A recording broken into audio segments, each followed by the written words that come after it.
Well, this is Cardo's Media, and yeah, don't blame the messenger. Yeah.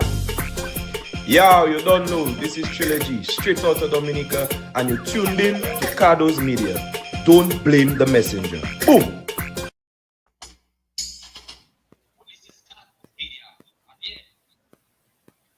Good afternoon.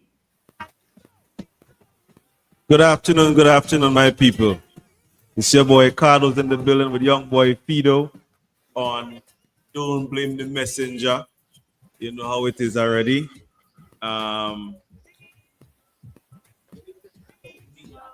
We are supposed to be having a live interview with Dr. Thompson Fountain, but I think he's running a little bit late.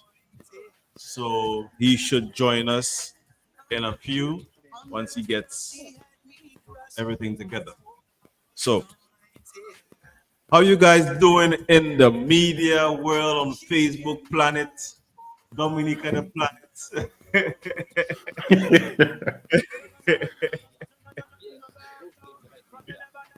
Yeah, we just play that music in the background still, you know. But Fido, yeah, man. How things with you, my brother? Well, by the grace of God, I say things okay. You know, things is good. You know, things are great. That's good. Things are great. Yeah, man. Yeah, man. By the grace of God, you have to give God thanks and praise for life. You know, once you have life, you have the opportunity to become great. You know, and we have to understand that. So that is true.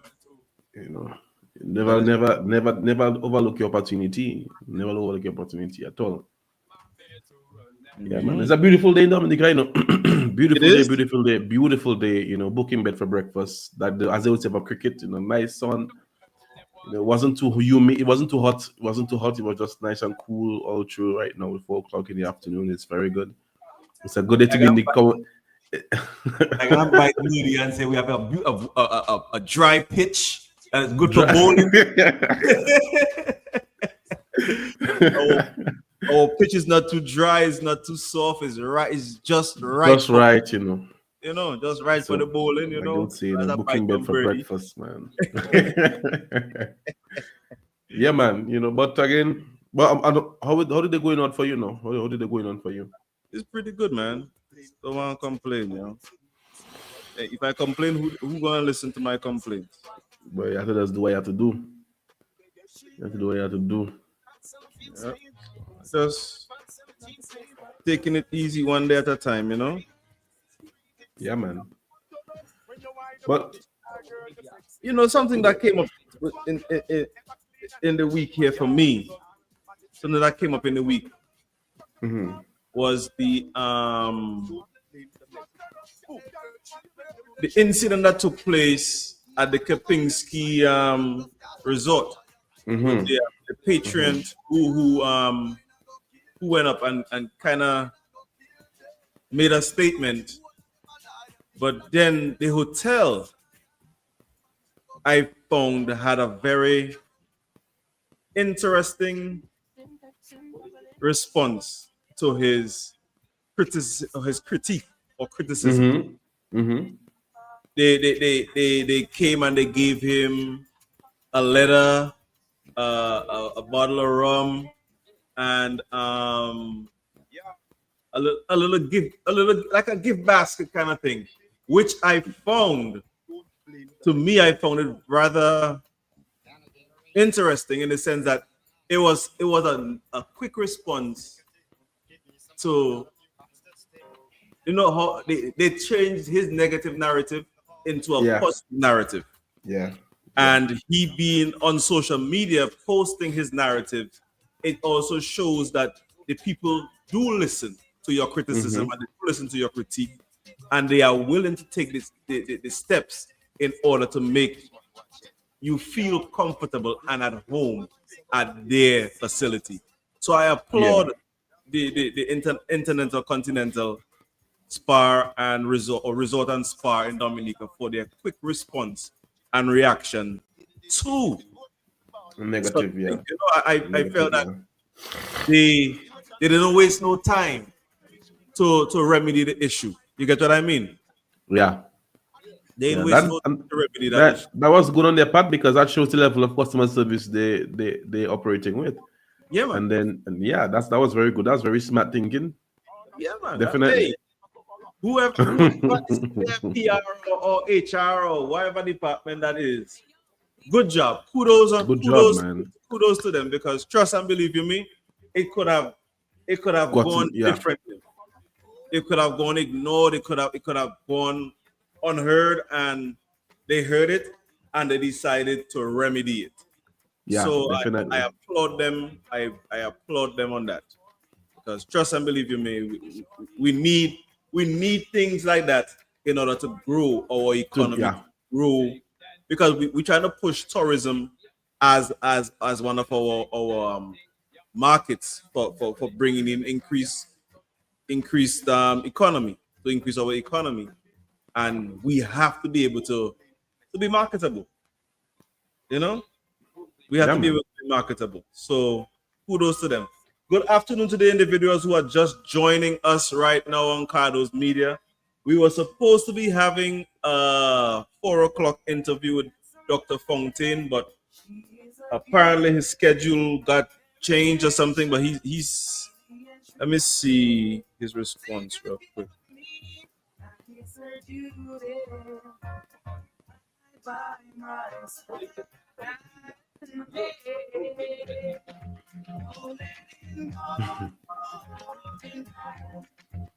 Well, he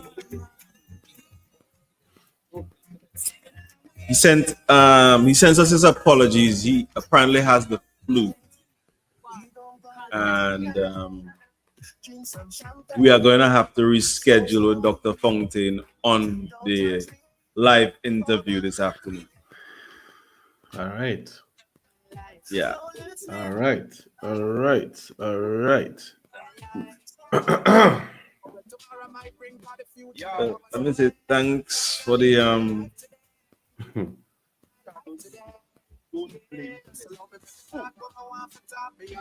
Oh boy.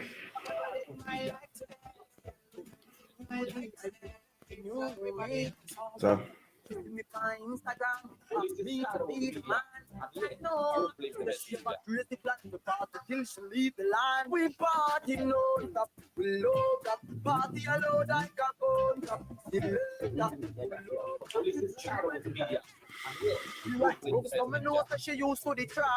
all right. Also, breaking news too today. The in the Jonathan Layton trial case, the judge came back with a ruling on that. as a ruling on that, because I don't think I have any. I wasn't even paying attention All right, to it. let me give you the. It's coming from. Hey, Fluffy, what's up, man? It's credit to Nature Island News. So big up to Nature Island News for their coverage. So breaking news: court denies double murder accused Jonathan Layton bail on trafficking arms charges. They denied his bail on trafficking firearms charge. So double murder accused Jonathan Lear has been denied bail by the magistrate court on his charge of trafficking firearms. He was arrested and charged on January 15, 2025 with such charges. And the judge used this quote in order to deny his bail. He quoted Section 7(1)(d) of the Bail Act, which states, any offense under the Firearm Act 2011 punishable by the term of imprisonment for more than 5 years or more, the court shall not grant bail to the defendant unless it's satisfied and that appropriate circumstances exist to justify the granting of bail. So the court has stated, must look at the risk of I don't know that word this. The upsurge of violent crimes in the state and the public order, and the defendant must satisfy the court on a balance and probability that he will surrender to custody of the court. The court, he stated, is not satisfied, and the defendant has satisfied Section 4(3) of the Bail Act in the public's interest. it was not safe to release him to the public's interest, and hence the bail was denied. Okay. So they denied bail because he did not meet the requirements to satisfy the judge in granting him bail. Good afternoon, Faith. How are you today? Fluffy, what going on? Nice to get you guys on again this afternoon. So Mr. Litham, or I can't remember his name, however you say, the accused double murder suspect from Scottsdale area is denied bail on his trafficking of firearms charge. So he was taken back to Stock Farm after his court hearing this morning. It is interesting to me. It is interesting to me that I think I remember somewhere in my head. I don't know if I could be wrong, so just don't take it with a grain of salt. I am certain that his lawyer was using health concerns on the basis for that bill. So why wasn't anything about health mentioned in that? I don't know. Well, I don't know. It's very funny. And it even drew reference to his previous bail too. Hold on, let me read. In handling down his section, Magistrate Michelle Lodant explained that the magistrate's power to grant bail was discretionary and must be taken seriously. Trafficking of firearms is a serious offense and carries a heavy penalty if found guilty. And then, he's further stated that the public demands that the defendant be given a speedy trial. Hence, April 22nd, 24th, and 25th, 2025 has been set for his trial, and it must be completed by May 30th. He also set March 31st, 2025 as a final date of disclosure to be made to him. So month end, but Richie, that doesn't even matter because Mr. have the keys to the jail. He comes and goes when he wants. When he wants. Imagine you that. Imagine you that. And then, boy, that is something else, boy. That is something else. That is something else. And then we're not even talking about Mr. Connections to the state, No, we're not even talking about that. We're not even talking about Mr. Connections to the state and the position he held in terms of government affairs, Wow. And then the other thing is that if I don't know if it makes sense to ignore those things, but those things are so important because that paints a bigger picture of what's happening in the administration, Look, somebody says it's a game of chess they're playing. I believe so too. Yeah. A game of chess. Yesterday, I don't know if you heard yesterday, Delbert, Senator Paris out of Marigot. Yes. They had a forum in Marigot about electoral reform and stuff like that. And he made a couple highlighting speeches in that forum. I want to play this one real quick. What that translates to, ladies and gentlemen, is that yes, our country is very liquid, but the money is not in the hands of the people. And that is why we cannot hear that. Become an incubator for young people, an incubator for brilliant young people. You're born here, you struggle here, and you try your best to see how you can lead. You heard the statement, right? You heard the statement? Yeah, man. Yeah, man, I heard it. So he said, Dominica has become an incubator for young people. An incubator. You're born here. You're raised here. And you try your best to get out of here as soon as possible. Yeah. I even think I was looking at a Mr. Lake's video and somebody went, I don't know where they were, but they were looking at the cost of the bottle of water, a case of water. It was $3 and something for a case of water, 24 bottles. Or 12 bottles. A case, $3 for a case, and he was like, you can't understand in Dominica. It was so expensive. Oh, $3 for one. $3 for the case, and you know, and then Dominica might be $3 for one or $5 for one right now. Wait. Stop, no, stop.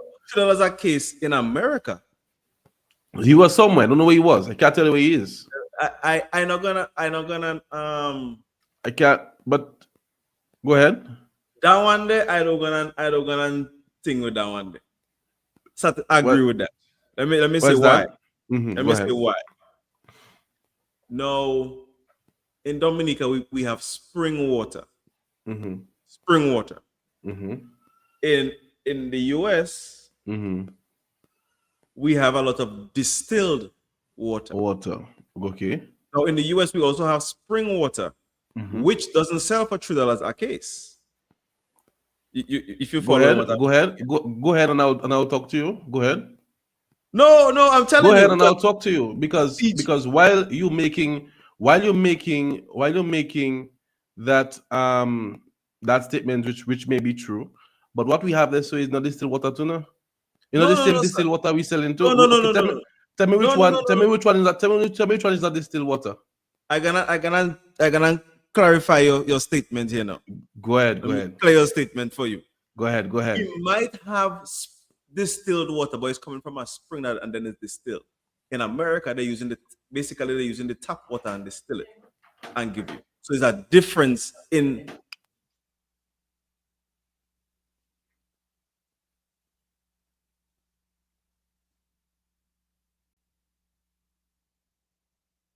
There's a difference in the water. So for instance, I don't know if you guys could see this.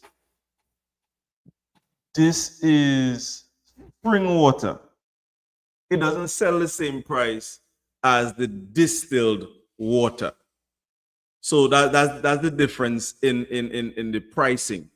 So if Dominica sells a bottle of water for $3, because look, okay, let's use this as a reference. This bottle of water here and a bottle of Fiji water have two different prices. It's gonna contain the same quantity, but it's gonna be sold differently. It's about $6 a case of 24 years for this one. But a bottle of Fiji water gonna sell for $12, maybe $13 for a case of Fiji water. So your mic on low, your mic off, your voice off. Which water you just show me there? No, that's just a cheaper brand. That's just a cheap brand. That's a store brand water. But what I'm trying to say, but then let me just let you know. Just let you know, because I am not a fool. I grew up in Dominica. I taste spring water. I drink a bottle of water the other day, and that was for the carnival was in security. That can never be spring water. What was it? I cannot give you the brand. But the whole point is I'm making. I not discredit what you're saying, but the whole point is that I'm making that we are selling distilled water. We're not selling spring water anymore, and we're importing those things. Okay, that's water we import. So I buy a case of water those things. $24 for only $6. Okay, for 24 bottles for only $6. Okay. Exactly. And I still see we have blue waters. We still have blue waters there. I think I bought no blue waters, no? Okay, I cannot substantiate that. So I'll leave it alone. But the whole point is that we're selling distilled water. We're not selling, all the water that we have in the shops are not pure spring water. Some are distilled water because I can taste the difference, and it's still expensive. Why is that? Stop, baby. Well, let me say this, Let me say this to you then. I was in the retail business, right? So you generally pass the cost of whatever you purchase onto the customer. You get what I mean? So in Dominica, they're selling you a case of Topito. It was Topito at the time, or Lubia. One of them. They were selling you a case for like $20 or $15 or something like that.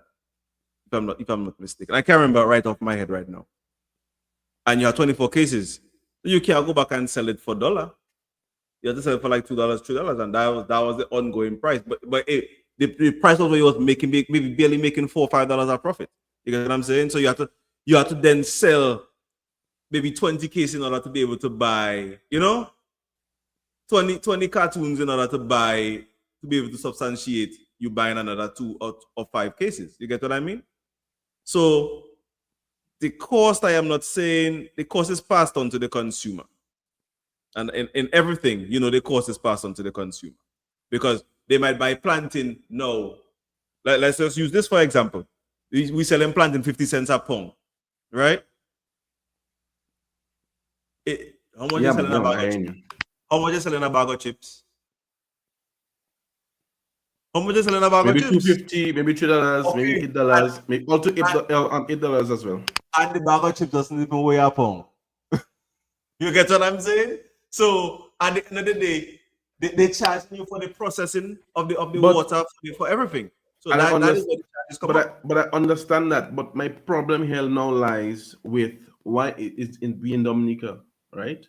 365 rivers and more. How is it that we have to? That is it. My same question I'm building up, Mr. Prospect. How is it that we have to import water and have to be incurring those fees on our people? Well, Maria, Erica, and the war in Ukraine. But how long will it pass on to us? How long will it pass on to us? Listen to me and listen to me very carefully, sir. Maria and Erica, COVID, the war in Ukraine, global climate change has also put impacts on our economy, and it has forced many of businesses to move. So therefore, we can no longer produce water in Dominica. Does that make sense to you? I don't understand that. I still don't understand that yet, You still understand that? But no. I'm using the excuse that is being used for everything. For everything. Okay. Well, I guess after the generators and them fixed by Dominica, then we can start having manufacturers to manufacture like before. Understand? Yes. It wasn't the same. It wasn't the same old. I don't know. It wasn't the same old that we had. Back then we had higher capacity. So now we jump to lower capacity. So we need to go back to higher capacity. I understand it, This person said, "Move on, shut down, man." Hey, but it is a tough road to do business in Dominica, and I'm talking on a business side at this moment. It is a tough road to do business in Dominica at this very moment. If your back goes strong, don't go in it. Your voice off again. Yeah, definitely. If your back goes strong, don't go in it. Because why? It's a tough road, tough uphill fight and battle. And but I see there's a light at the end of the tunnel. Also today, let me read this one here now. Go ahead. Because I on social media every day, maybe too much, I think, but I on it every second of the day. And also kudos to Dominica breaking news again on this one. The Prime Minister of Antigua made a response to someone's comment. I'm gonna just read the comment that he made.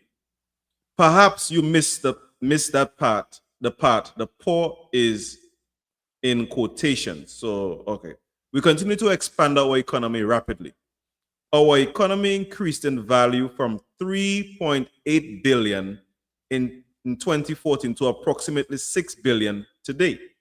So basically a $2.2 billion increase. The growth that we achieved in 10 years, $2.2 billion, is larger than the economy of Dominica. Also, Antigua is the third highest per capita income in the Caribbean at about $60K per head. My administration has performed. I hope you appreciate the education eludication, blessings, eludication or eludi, whatever. So I was wondering, where is the guest speaker? The guest speaker has fallen ill, and you had it right the first time. He's fallen ill, so he will not be attending this afternoon. He said he had a sudden untake of the flu, and his voice is gone, so he won't be attending today. He regrets to inform everybody about that. It came on out of the blue, he said, and he wasn't feeling good at all, so he forgot to reach out to me to let me know what was going on. I want you guys to hydrate yourselves too, eh? Yeah, man. What I miss, I come back there. I had to be before like a minute there. Understood, man. You have to do what you have to do sometimes. So I think you were talking about Gaston and responding with data. Yes. Basically, that is why you call. And I don't say he don't have his faults, but when somebody working and they have data to show they're working, I can agree with that. I don't say you don't have his issues, you know. I don't also say he has issues. But look at that there. But when somebody like that responds to the public's cry, that responds to the public's queries, you can work with that. You can work with that. That is where I give him kudos for that, because it's like, yes, it's talking to you interacting with your general population, and that is where I believe he got my point. He got good points in my book on that. We need then in the week, Prime Minister Mitchell, the Deacon Mitchell, he was out in his, just walking around, no security or nothing, walking around his island, meeting with his people from his island. That is the kind of thing I think we need in our island, to have our leaders come and meet us where we are. You don't need no bunch of security. Ain't nobody in Dominica gonna do nobody nothing. People gonna run them out and talk. That way nobody gonna do anybody anything in Dominica, especially our leaders. Nobody gonna do them anything. So we need that kind of cohesiveness and responding. You somebody say something, you respond back, you comment back, you talk, you interact with your folks, and don't be this kind of person that's authoritative, and you behind your platform and you do this, do that. No, man, we need interaction. Come and meet your people and them. We're not saying to have a time for you to go behind the podium and talk, but come and meet your people and them. We fed up. See everybody behind a podium. All our leaders and them was behind a podium. None of them. All of our leaders are there. From Miles name, from Mamu, Patrick John, all of them man was behind a podium. You know? Right. You have to come down and meet people on the ground, man. Come and shake their hand. I'm not saying that our leader now doesn't do that, but sometimes you have to come out from your office, come out from behind the podium, come out from behind the security, and come and walk with your people. Come and shake their hand on the ground, smile with them. Sometimes you don't have to bring all a bunch of cameras and things like that to make no public scene. If you're down to earth, you're down to earth, you know? Has been rescheduled for later day due to Mr. Fountain not feeling well. We apologize for the inconvenience and will announce the new date soon. Yes. Definitely. And people, we have the website up. When we're gonna do this interview with Dr. Fountain, we're gonna do it on the website. I'm gonna push it on the website. It will not be on Facebook. It will be on the website. So if you want to tune in to the interview, come to the website to get an exclusive on Cardo's Media's website. You've seen the website right there, cardosmedia.com. we're gonna do an exclusive discussion with Dr. Fountain on our website. We're not doing it on Facebook because certain things Facebook gonna block, and we're not gonna get blocked this time. We're gonna push our thing on cardosmedia.com. So once we get the date scheduled in, we're gonna post it, we're gonna announce it, we're gonna make the world know what day it is, what time it is, and we are gonna be on the website. We are not going to be on Facebook for Dr. Fountain's interview. I hope you guys hearing this. We're gonna be streaming live from the website. We'll post the clips on Facebook after the interview is done, but we're gonna be live on the website. On the website, yeah. Believe you me. Definitely. Because it is, and then we're gonna be expecting $1 per visitor. At least $1 per view, $1 per visitor. So yes, tune in on the website for that. Further news coming across the desk today. We didn't have any accidents that I'm hearing as of right now.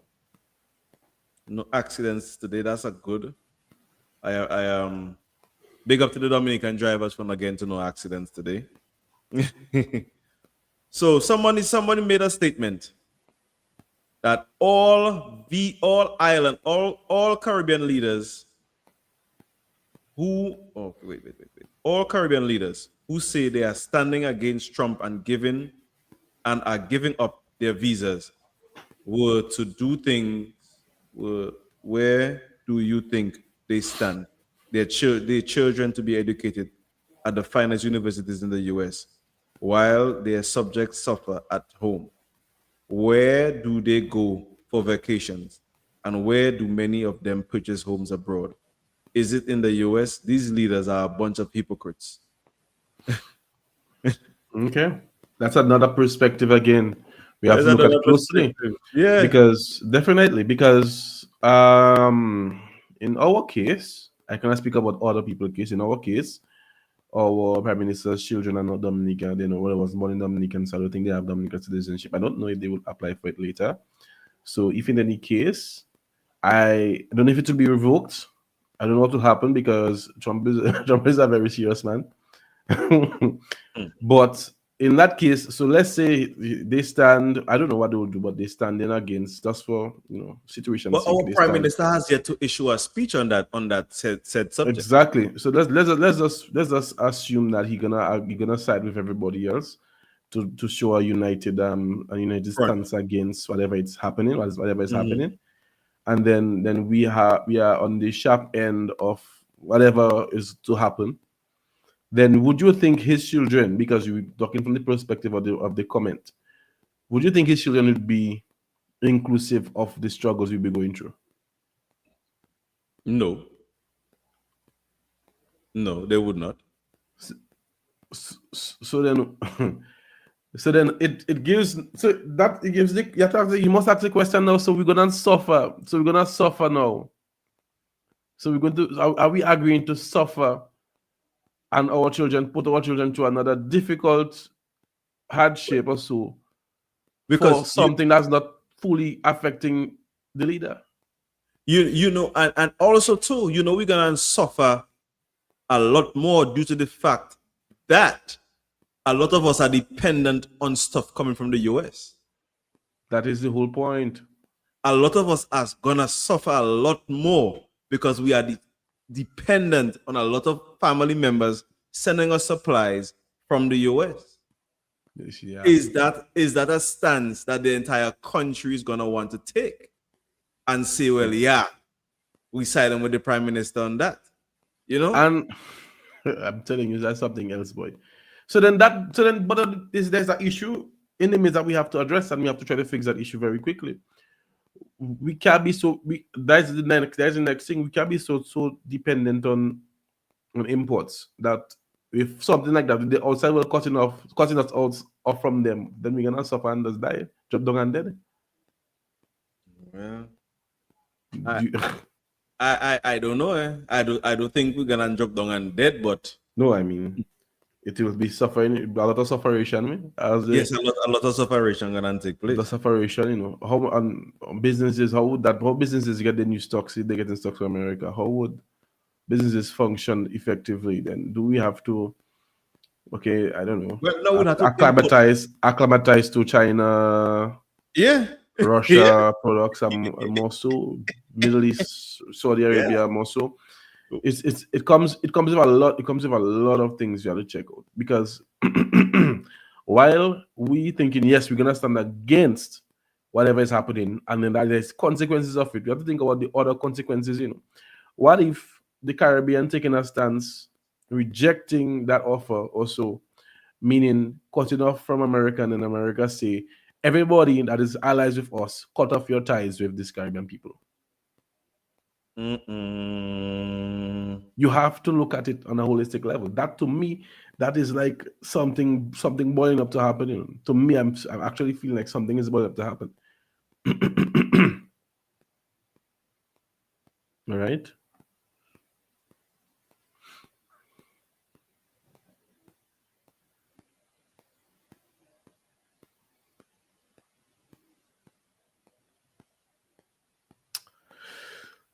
Yes, guys, if you're just joining, we're just discussing the potential possibilities of the Caribbean island leaders, the CARICOM leaders, I should say, standing against the proposal from the President-elect Donald Trump, or President Donald Trump, I should say, because Not President-elect, no, President Trump. Yeah, exactly. He's in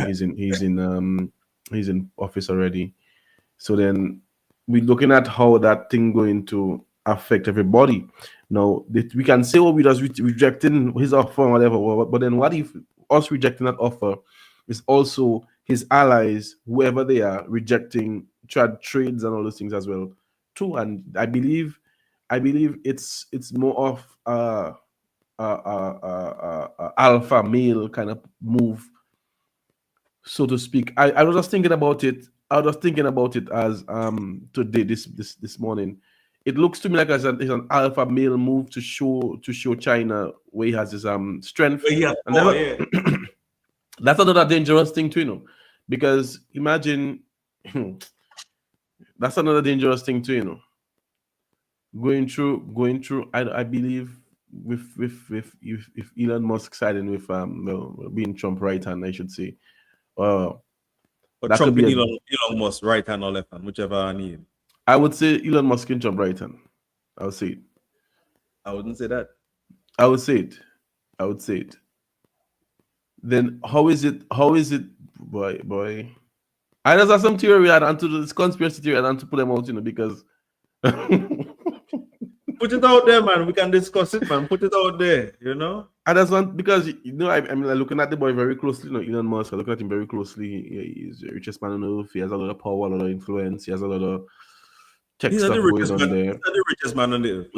Okay, let's just say that. Let us put a quotation there. So, what if all these accidents in aviation is because of Mr. and his AIs and his whatever? That's what if. You want them to shut what if? Down, you want them to shut down, please. But then I have some conspiracy theories. What if that is a Facebook?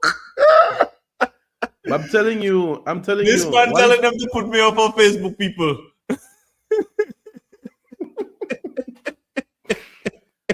You understand me? What if?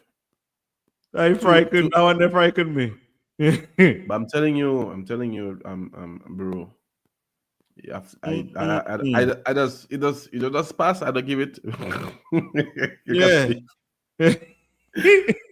What if, you understand me? Because there's a lot to gain when people afraid to fly again, and can come and say, okay, I have the latest flight now, XYZ plane aircraft is the best craft. You never could tell, you never could tell them boys point of view on those things, opposition on those things, To basically to kick everybody else out of the industry and introduce their capabilities. That could be something. That could be something. And we gotta look at it. Look and see. This have never happened before. Oh yeah, all these accidents have never happened before. but all you scared to talk, man. What? I don't fly plenty. I don't want to go. I don't want to be a target. Boy, What's going on, Mr. Warrington? How you doing today? How you feeling today? I saw you last weekend. You have put up some pictures saying that you were in the hospital. I hope you you got out there and you're feeling much better. You know.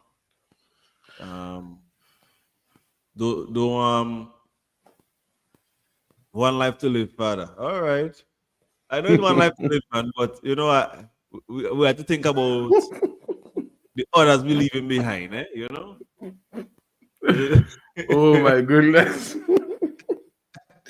Let's take boat now. Let's have to take boat now. Take boat. Yeah, I think I got to start to travel on boat, right? I got to buy me a boat and boat down to Dominica, boy. What? Yeah, boy. Yeah, man, a lot of duppies out there trying to kill. Oh, Aye, don't let them aye. duppy kill you, man.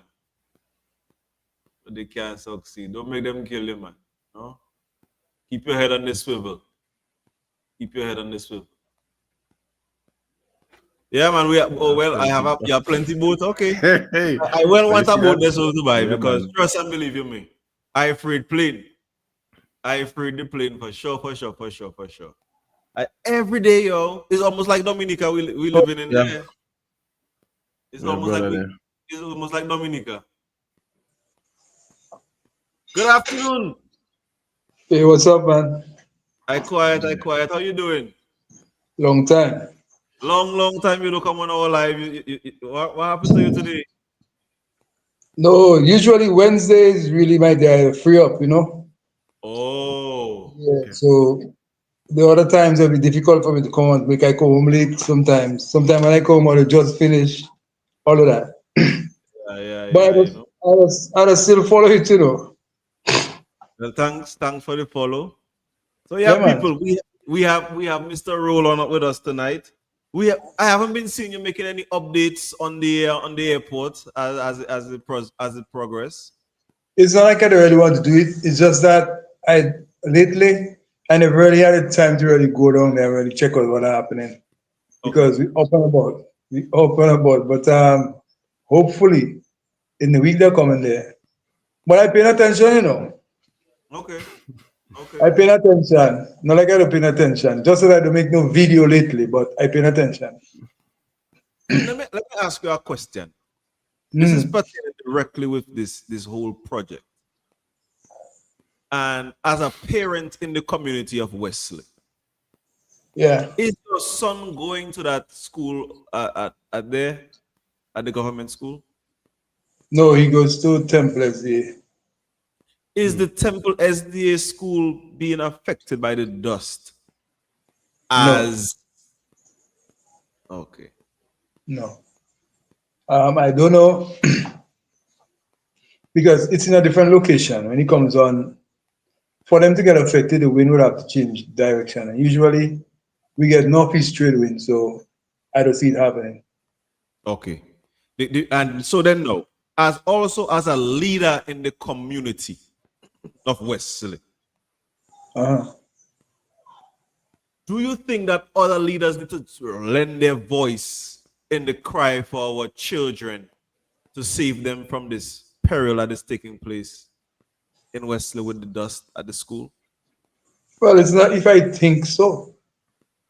In the first place, that should be one of the forward things that people should think about because I mean, I just coming from Marigot and I was over Melbourne Hall talking to somebody about the same project. And we were making an analogy. Who builds an airport in a swamp?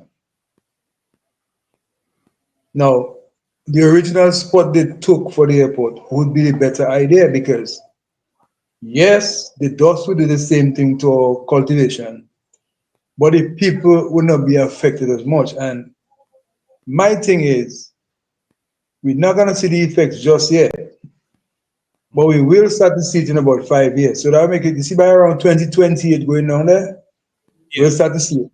Mhm. Yeah, I don't think, I don't know. I never see, mind you, I am not a building contractor, yeah? Okay. I'm just a person with a keen sense of humor in terms of farming, construction, whatever it is.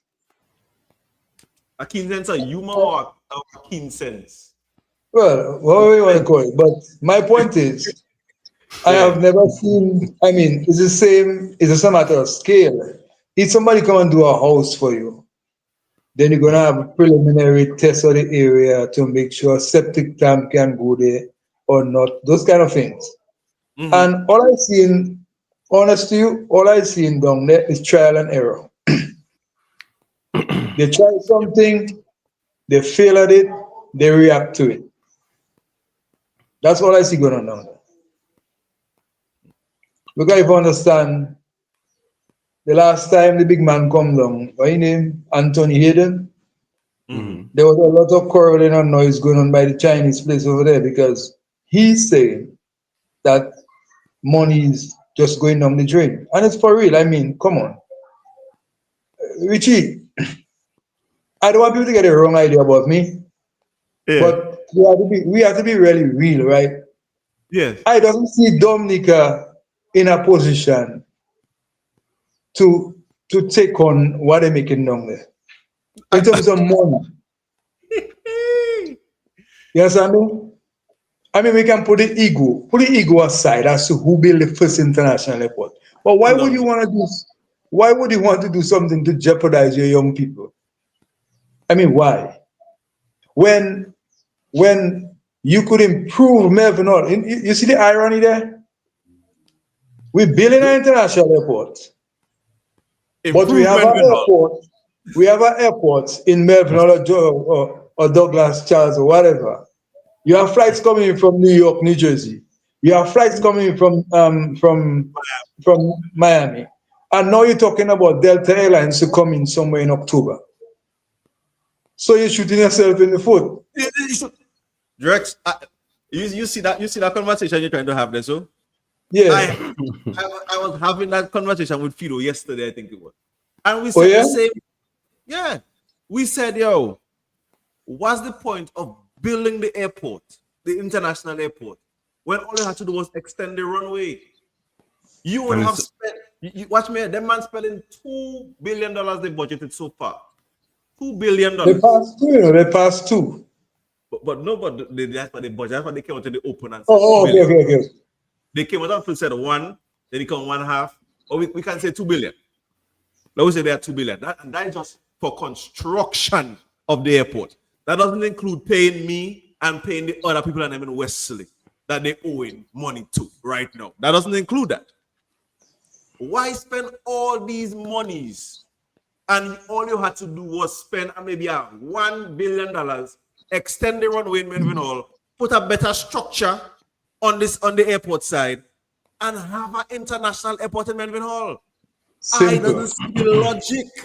But me, I am an idiot and I don't know nothing. So all those who want to hate me can hate me. But I don't see the logic behind of building an international airport. Wait. Stick a pin there. Perfect example, case in point, St. Lucia. St. Lucia has an underutilized international airport. Yes, sir. But they have a very busy George Charles Airport. And the George Charles Airport is much smaller than Melbourne Hall Airport. Very much so. Yes. But more flights goes into George Charles than into Hiranora. Yes, couple planes come from the mainland into Hiranora. We understand that. But and St. Lucia have a heavier tourism sector than Dominica. You understand me? So, I mean, I don't know why. I mean, I have an issue with a lot of things, you know. For instance, let me start from beyond that. Patrick John literally accepted independence for Dominica as for ego. We didn't get anything from the mainland for us to be independent after 200 and so years. But just because he was there as a premier, and he would go down in history as a man that lead Dominica into independence. He took it.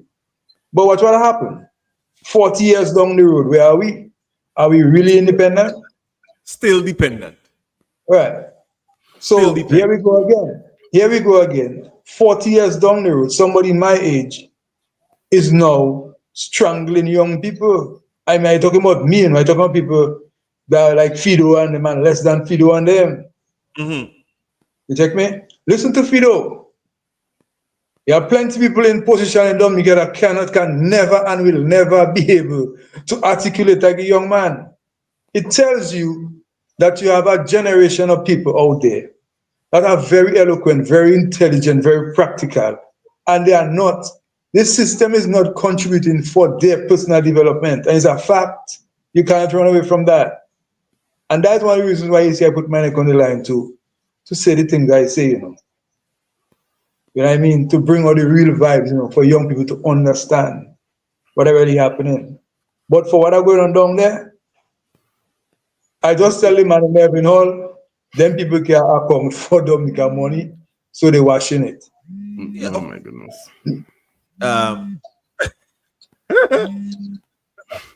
I said that same thing there, but let me read something there for you real quick. Mm-hmm. Go ahead. The IMF and the World Bank. Uh-huh. Why do we keep taking loans and grants from these people? Because something is definitely wrong. I mean, for the first time, let me be very clear about something there. Last month would make me 53. Somebody Okay. ringing us. Yeah, it's mine. Let it come up. It's gonna come up in a bit. Yeah, I was saying, I'm 53 years old. Yeah. And I had the opportunity to see the first government, the first independent government in Dominica, which was run by Patrick Joyne, didn't last long. And then I saw the first election, the first independent election in Dominica, 1980, when Mamu won the election. She stayed 15 years, blah, blah, blah. Okay. Come on. The things are happening now in Dominica. It's strange because in Dominica back then, you never heard about hundreds of millions of dollars in budgeting. No. I mean, you heard about million. And my thing is, people was living happy. People was living financially strong. You know what I mean? And today, you hear about all this amount of billion. No. You know what I mean? Like the word billion is a nuisance in Dominica. You just listen to me and Fido's speech when we on live. You have to listen to us. I follow, you know. All like yesterday afternoon, I was coming up on the bus, and I was following all the live, you know, all you had yesterday afternoon, and then the battery went out, so I didn't continue. You know, but it's like that. I mean, come on, I mean, man, Dominica, too much intelligent young people for us to be in that kind of thing. I don't like it. It is a sad situation to me, I believe, that we speak in billion-dollar things, billion-dollar economy, billion-dollar whatever, and you can't see the billion-dollar value. You get what I mean? Of course I do. You speak in billion-dollar things, you know. I am a billionaire, I'm a this, I'm a that. We have billions in budget. We have billions we're using on this. We have billions we're using on that.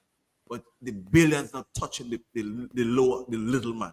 The billions not reaching the way it's supposed to reach. The people are still suffering. Mark you, the little man was so interested to even know about who they have billion, you know. The little man's interest is to be fluid, to be able to support your family. So let's say Fido is my son or Dikwan or one of them. They're in a situation where they call on their father. I can tell Dikwan or Fido, hey, look, I have $10,000 there. I have $40,000 there. You know, let me see what we can do. The question is, how many parents that could do that? They cannot. None. They cannot. That's why I keep telling people, for a young man that's starting his family, to wake up in the morning and he doesn't have a direction for the day in terms of work. It is a sad situation. And that in itself mashing up the moral fabric of Dominica, because a lot of things happen there. You understand? And the people them we vote for, that's why I'm always critical about them. People we vote for, they're all about building themselves alone. So you see them popping up with buildings by here and buildings by here and company by there and stores by there and restaurant by so, or somebody running that for them. That's what happened in Dominica. But the average person have so much to go through to reach maybe quarter of the way. It's interesting. It's not just interesting, isn't it? It is it is sad. Richie, how you make it so mean you don't see I don't see where the millions going at all. I don't see where it's going, because you cannot have billions of dollars in a budget and it doesn't reach Drex by his way. It's not reaching Drex.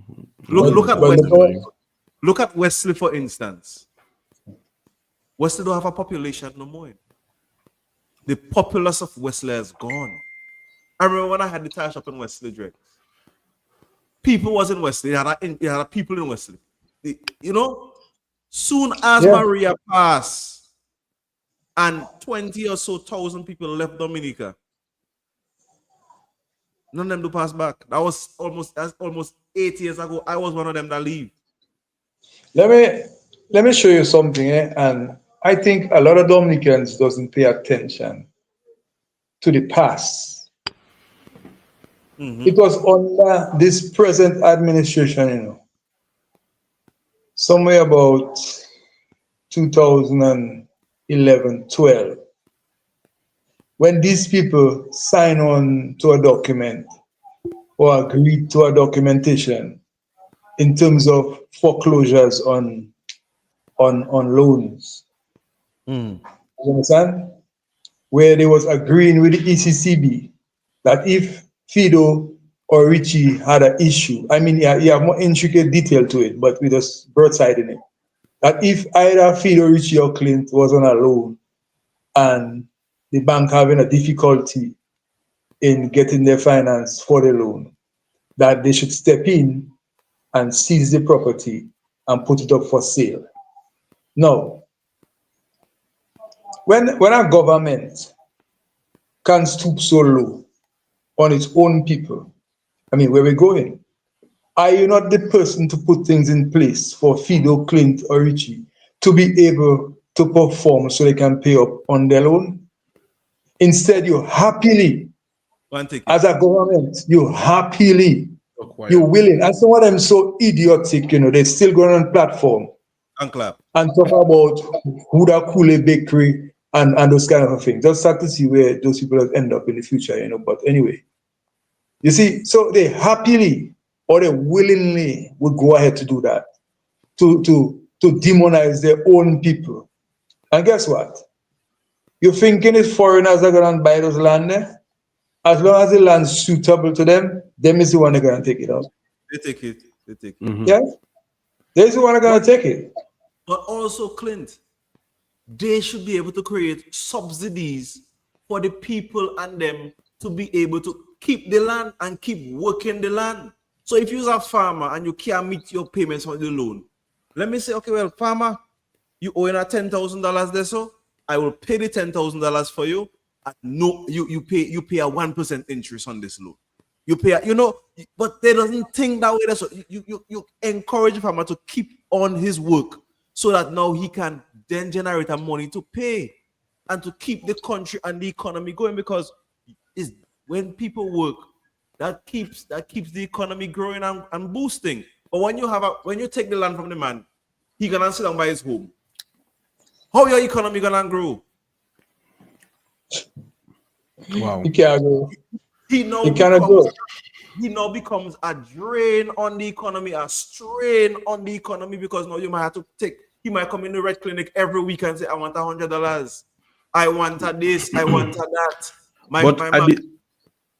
Just bought in there. But I think that is that what they were trying to always set up, when you can say that we are aligned with the one world government or one world order, which means nobody will own nothing. Oh, you understand me? So you have to look at what the people are trying to really and truly accomplish. It's a sad reality that in Dominica, in a place like Dominica, where it's just Dominica is like perfect for agriculture, it's perfect for development, that they will try to do that and making footways into that kind of a plan. You understand me? But that is the plan. You see, those things can only happen. Those things could only happen. I'm not saying I'm aware of the one world order and all that thing, or the new world order, whatever it is. But I'm not saying that couldn't visit itself on Dominica down the road. But those things, based on the avenues in the world it have for Dominicans to live. Let's use agriculture. Okay? The only reason why Dominica ended up in a situation like that is because we have a lazy government, a set of lazy people. Their mind lazy, their ability is lazy, their body unwilling, and it's just like that. And then they do things to put themselves in problem. You understand? Look yesterday. Look yesterday, a man calling Matt on the hot seat and telling Matt about the amount of investment China making in Dominica. Fine. But to whose expense? No, to whose expense? To whose expense, my friend? You see that thing that going on down there? I lock and barrel. Believe. Labour Party want to call an election for them to win. And as soon as they win, they're going to stop. Build that thing down there. Oh my goodness. But think of it now. Think of it. Look at the amount of money they budgeting for that. International airport support. Look at the amount of money they're budgeting for that. And then look at the amount of money Dominica itself bringing in the coffers. What are they going to do? They're going to go all around the world and beg for money to finish that. Look at where Trump have us. Trump have us in our throat. Yeah, I think so. We're in a predicament, and not easy. And I think some people doesn't really sit down for a second and really try to analyze the whole situation. We're in a bad place, and that's why it is. And all because our system of government is a lazy system of government. You fail to put your people to work. And the irony of all that is, the government failed to put young people to work. Young people had to run away from Dominica. And that same government then, go where they go and get work to do and take them to come back and vote to ensure they stay there, to maintain the status quo. How is that? Look, news just coming to me just 2 minutes ago that the UK has now imposed restrictions on Trinidad and Tobago, having them needing to require visas to go to the UK. The UK. I was about to say, just on Monday, we saw a news update from Dominican News Online that alleged visa fraudster with Dominican passport actually was to face federal charges. So then, what I was gonna drop a point on that, basically to say you were saying that the attitude is lazy and it's like they don't have a vision. But what they're resorting to, now the only thing that they're resorting to generate some sort of income is with the CBI by investment. You all know that. But when the recipients of our passport through the CBI by investment program is persons of that reputation, then how does that put us as a country? What position does that put us as a country? And make it worse. I looked up the original article. And the original article is saying that we are abusing the program. You understand me? So if that is not a reason to strategize and move differently, then I don't understand. Go ahead. That has reoccurred from the inception. You had You had strange people being picked up by law enforcement around the world for the same thing. So what happened to the lady last week there or this week there? It's nothing new.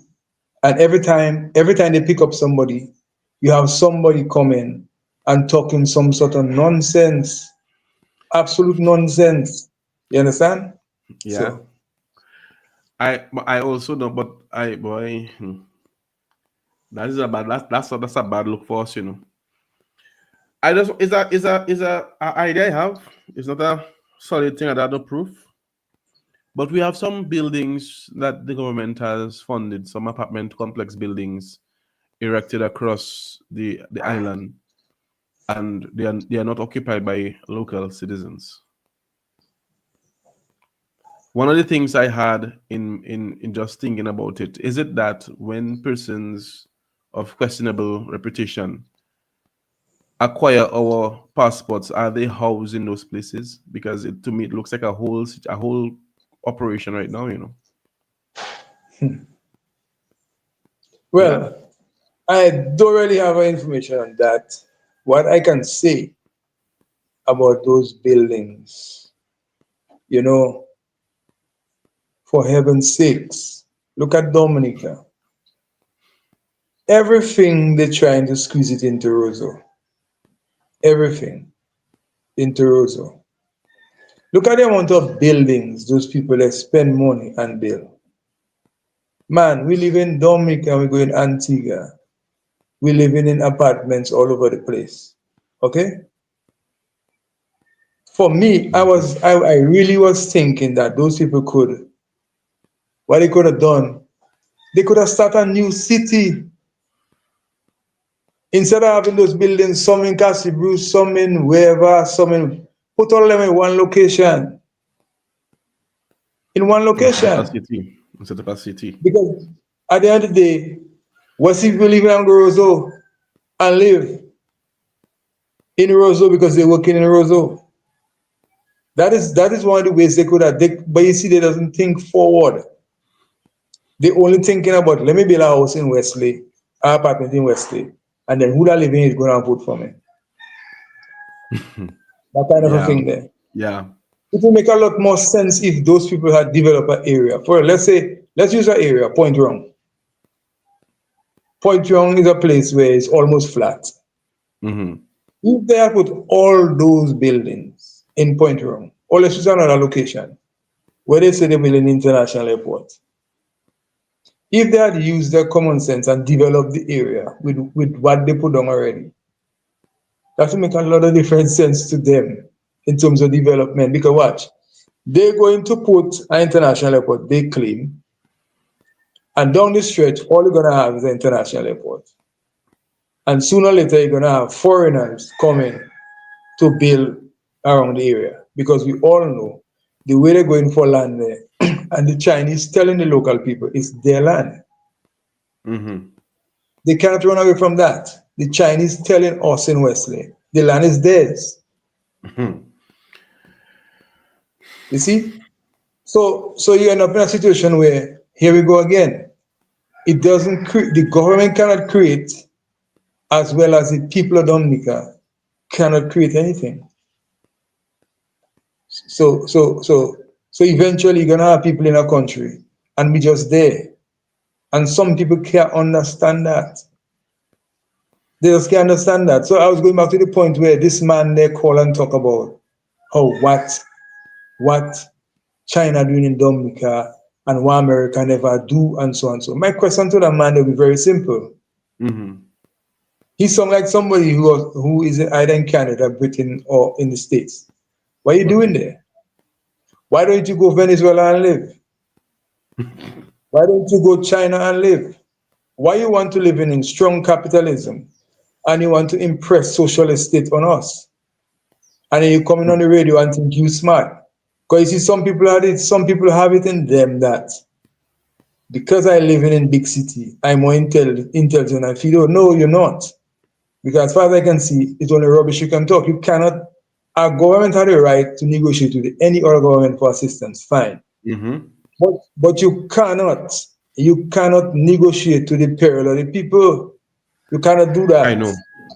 Yes, I mean? And that's why I always say, I don't have no hatred for them.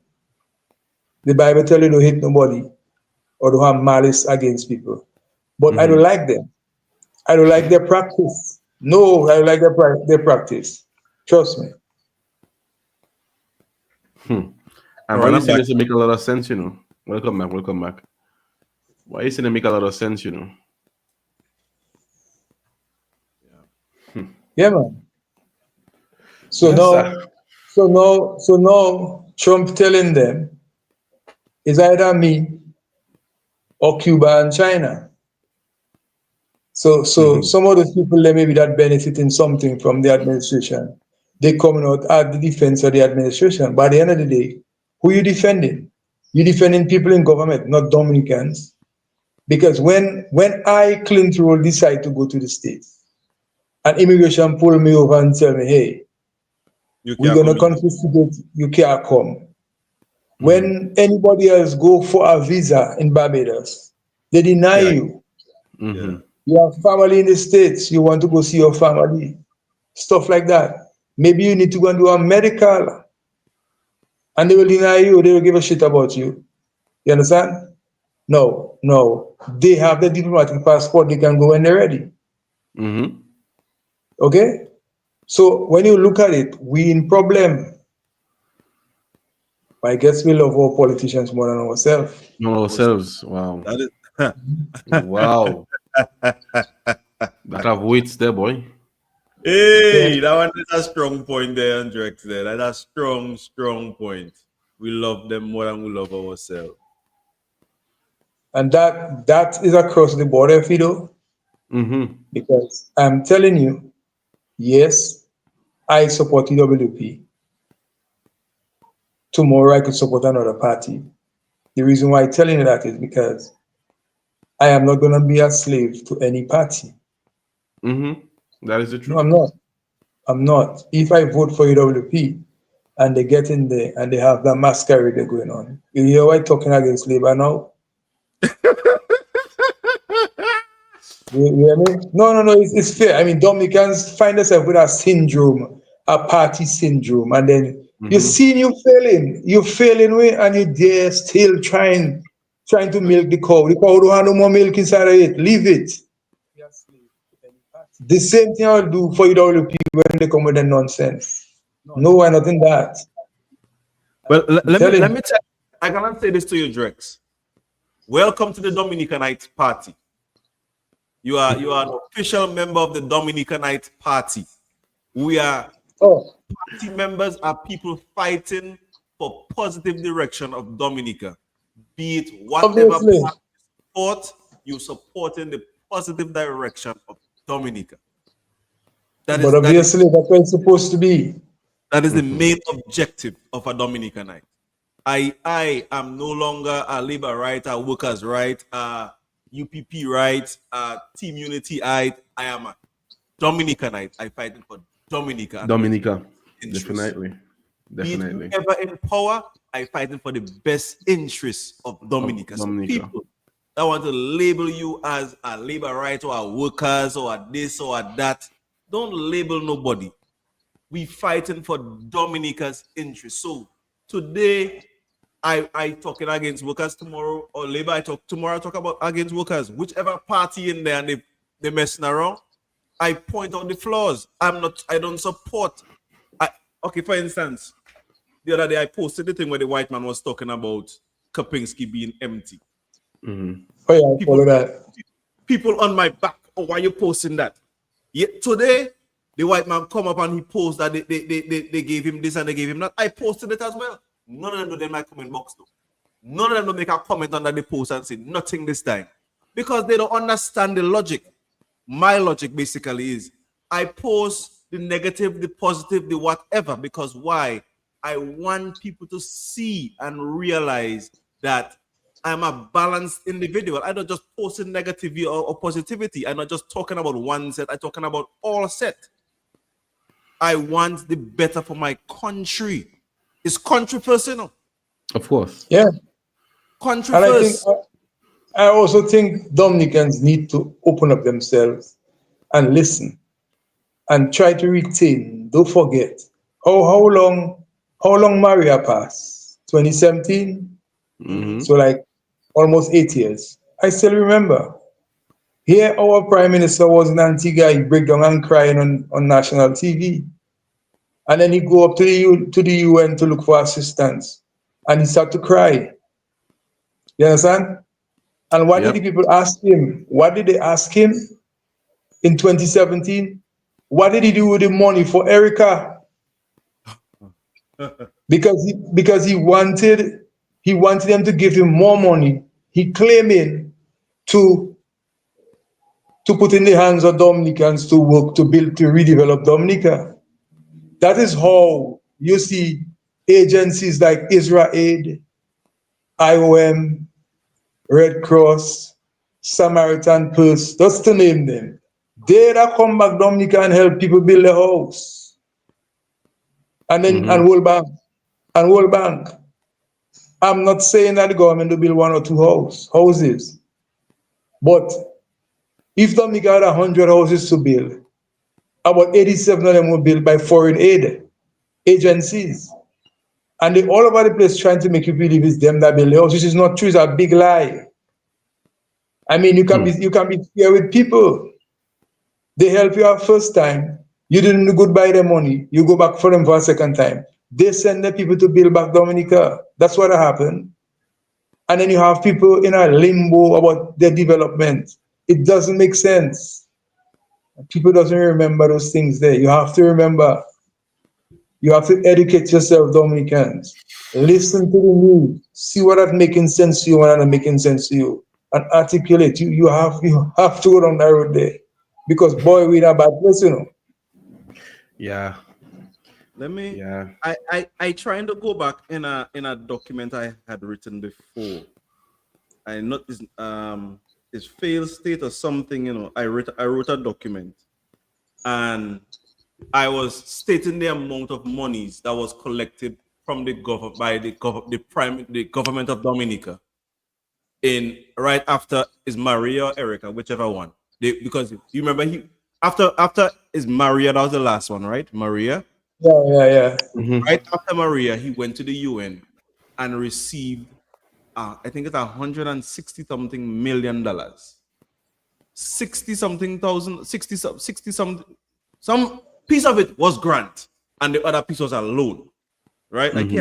I can't find the document there right now, but I wrote a thing on this. And what is baffling to me is when he was given those monies. Out Erica. No. He went to the UN after Maria, whichever one was the last one in 2017. Okay. Yeah. If he had, there was an approximate 4,000 people who lost their entire homes in Dominica right after that hurricane passed. Right, 4,000 people. Is approximately $500,000, or let's say $300,000 to build a house at that time, at that point in time, present time. If you had come back and given out of the 4,000 people, each one of them, the $300,000 to build their house back, just give it to them so that they could build their homes, fix it, get themselves back on track. Don't you think we would have probably been in a better space than the money that was used, that was given and not utilized in the right manner? I have to find this thing. You know. I have it. I just get it. I just get that thing on it. So they were given $65 million loan agreement, a loan agreement with the World Bank for climate resilience. And they say out of it, the sum of 25 million will go towards agriculture and the 40 million go towards housing. So let's okay. So 40 million towards housing. Do the math there real quick, Pido. You had 4,000 people who got displaced with their homes. So 40 million divided by 4,000 is what? 400. 400. Oh, good. He's 400, so I can leave it as I that. think everybody out of the 40,000 could I get their $300,000, build their house, and been good again. Because you get 40 million. So you can still keep a piece out of the 40 and do other things with it. Fix a bridge, fix a road, fix something. But that was not done. But it's just that. Drex is still a people's house in Dominica that had trampoline on top of it. Yes. It's still a people's house that had trampoline on top of it too. And we're talking about governance. You talking about foreign aid. It's not the same government that goes to parliament and bring in environmental levy. 10,000 I get to you. Or 40. 10,000. So then 10,000 10,000 by 2.71. That is 27,100. So basically, that was divided the 4,000 by the 40 million. And I translated it to come to 27,100. 27,100. That wouldn't be anyway, I was saying, it's not the same government that talk about environmental levy and you cannot do this, you can't do that. It's themselves that come in now and tell you have to pay the truck to pick up your rubbish. So the question is, on one leg, you come in and say you make X amount of millions for the year on environmental levy. So why don't make us so dirty? So that in itself is how they are. They would come and tell you X, Y, and Z. And at the end of the day, what they pick up the money for, they cannot attend to it. Well, you see, and I believe they're using big numbers to fool people. All that too.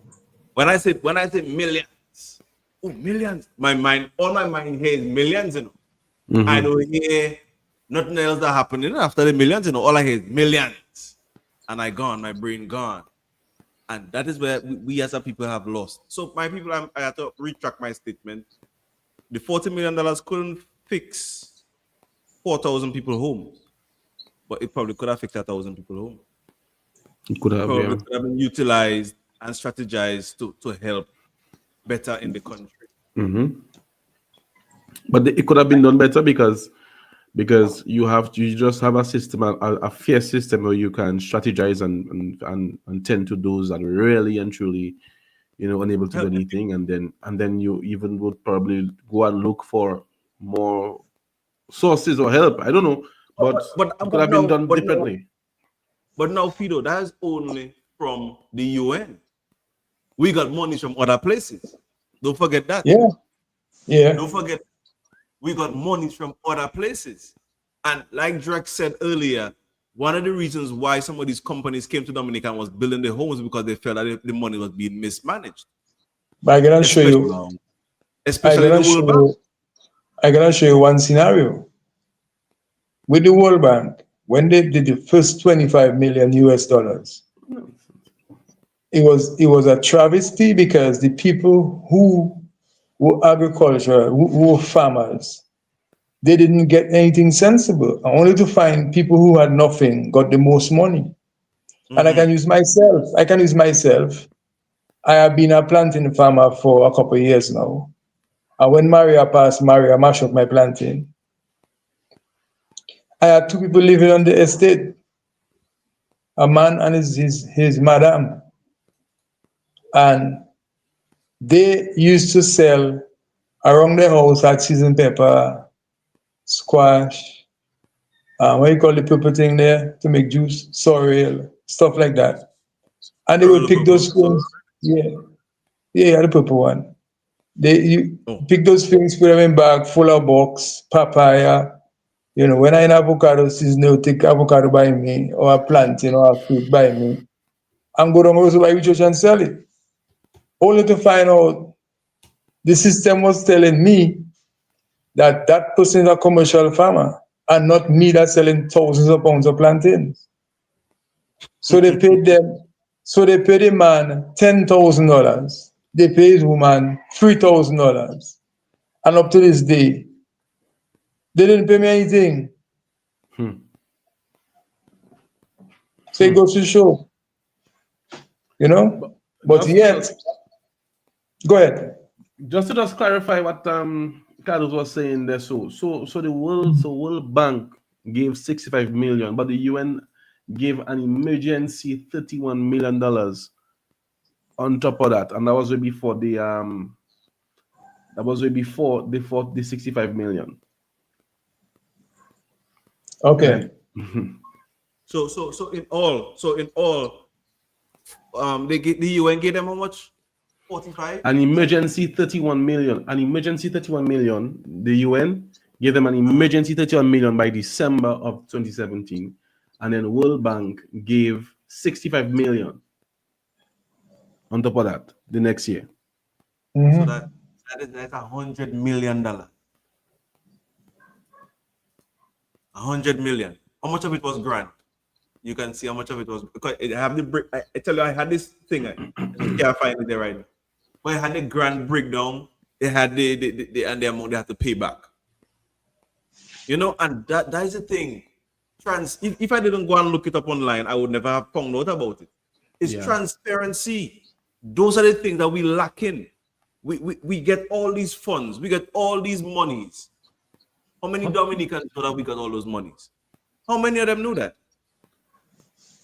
What is the money? How many of them knew that?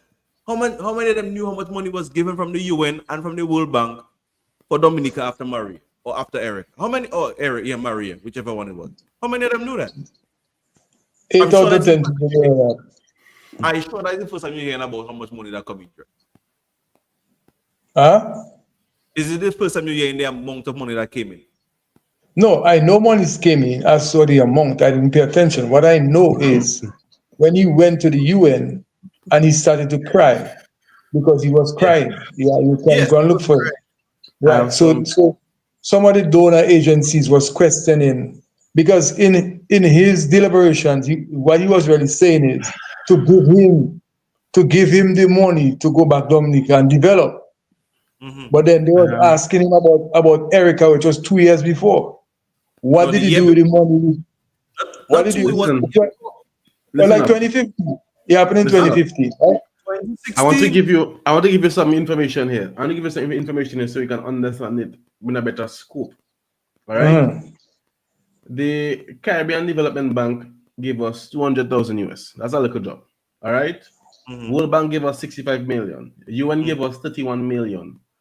And our Prime Minister stated that at the time on the impact of Maria, we had 389 million EC dollars in Dominica's account.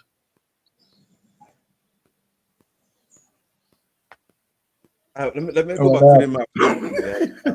But that was from CBI. That was from CBI by investment. Look at it right there. That was from CBI by investment. We had $389 million when Maria hit Dominica. Dominica had existing in accounts 389 million EC dollars. So that's EC, So right? you ask yourself a question. EC. So then why you had agencies like the IOM and Samaritan Purse and them there coming in to build houses for people? If you had all that money there, you claim you had all that money there, why you had those agencies to come here to build houses for people? That'd be the great question. Because if you look at the reflection down the road, it doesn't look like it ever had that kind of money there. That's all, I know, right? right? Okay then. I know, right? But the access to I know access to the money was always an issue because of, bad things.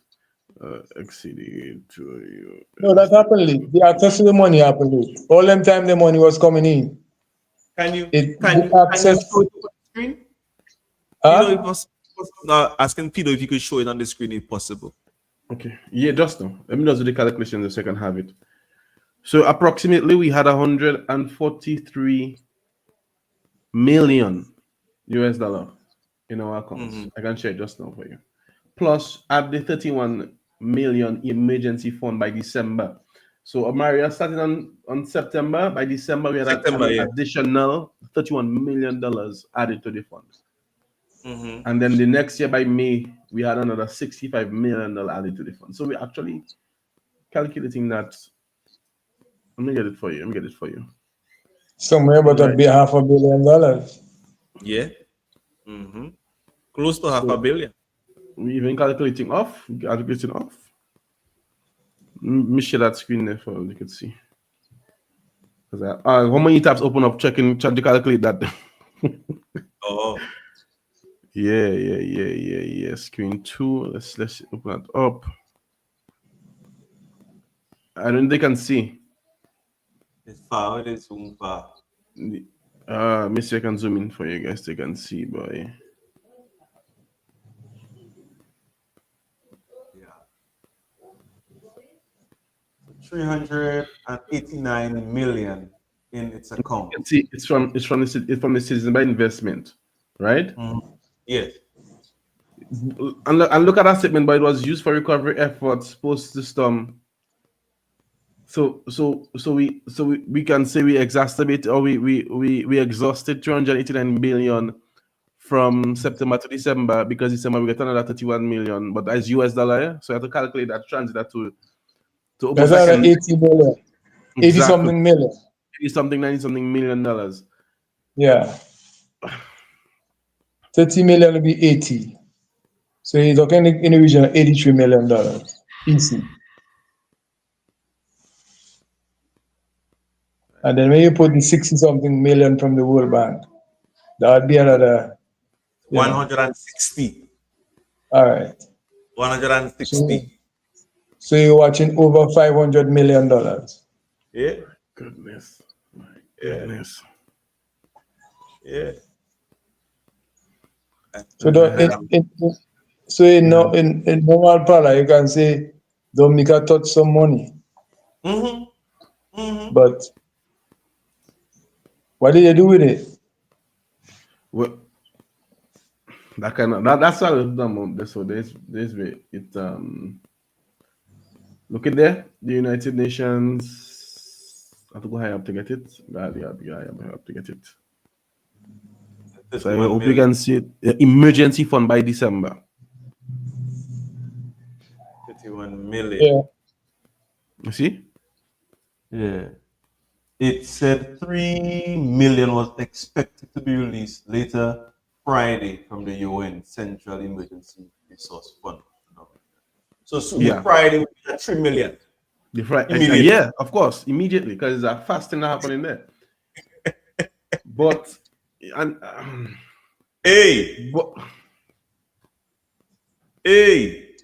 so, and then we asking for accountability, because you'd better be able to explain to us how so go, whatever so go.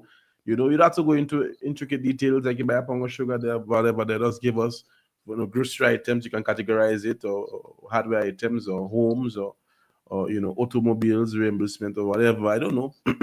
You tell me. But why is it that we can't even get a breakdown of that? I don't know. It's our business. But it's us to pay it back, yeah? And everything that was granted. Not everything that was granted, you know. Exactly. So the taxpayers in Dominica are paying it back. The taxpayers in Dominica. That probably is grant. Also is precarious. Yeah. With location with respect to volcanoes. I agree with the decentralization of commerce, but it will go against interests of the upper class. So good luck. Hey. Yeah, man. It's a lot of things. I mean, we can say we upset with whoever it is. Yes, fine. But when you look at where Dominica is today and where it could be, I mean, we had the right to talk. Good, of course. Yeah, we had the right to talk. You know, and I'll tell you something.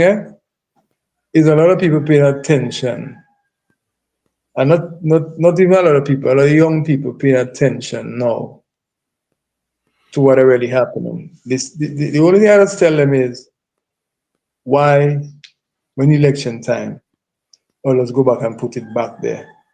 Only for to complain next cycle. Next week, yes. Mm-hmm. You know, yeah. That also some of them coming for the carnival and we was having a one-on-one conversation, and I mean, try to imagine a young man in Dominica working, and he can go and take a rental for carnival, stuff like that. That just doesn't happen. Most young men in Dominica you see with a rental would be people involved in illicit trade, stuff like that. But I'm talking about a bona fide working person in Dominica. Doesn't happen. You understand? But they can leave Dominica and go just there in Antigua. We can meet one in the credit union. Today's what? Today's Wednesday? On Yes, Monday. it's Wednesday. Mm-hmm. On Monday, I was even surprised I didn't even forget a human being there. Yeah, he called me, when I check, I said, boy, watch a man I grew up, and them guys go, and he right in Guadeloupe. You understand? But they can come down, make deposits in the credit union, and go back and stuff like that, and a better life for them. But in their own country, you just can't do it. Can't do it. No, you cannot do it. It's a struggle, that big old struggle. You cannot do it. And the most amazing part is when you have people that are educated to really reside in a situation like that, it can be very cumbersome mentally. Yeah. Man. Of course. Yeah, man. Mm-hmm. How many of you all know that the senator, not senator, the parliament representative from Marigot, he wrote a letter and saying how much money he received from the government as of today, and what the money was used for. Mm-hmm. He said, my constituency allowance, they will receive $50,000, general constituency development in 2023, carnival assistance of $25,000 for 2023, 2024, 2025, Marigot Fisheries Complex of $20,000 organized by the Fisher Hunters for 2023, 2024. Marigot Development Corporation, Mayfest, they got $15,000 for the Community Festival Initiative. The Neville Pier Basketball Tournament, they received $6,000 for 2023, 2024. Housing Assistance, $15,000 for 2024. Parliamentary Representative Constituency Child Christmas Party, $4,000 for 2024. Funeral and medical assistance, support for medical and funeral needs. Circumstances vary. Throughout this representation, Honorable Charles continues to emphasize the importance of collaboration and engagement between the government, stakeholders, and the people of Marigot to ensure sustainable progress. He remains committed to the transparency and accountability and the effective use of resources for the benefit of all constituents.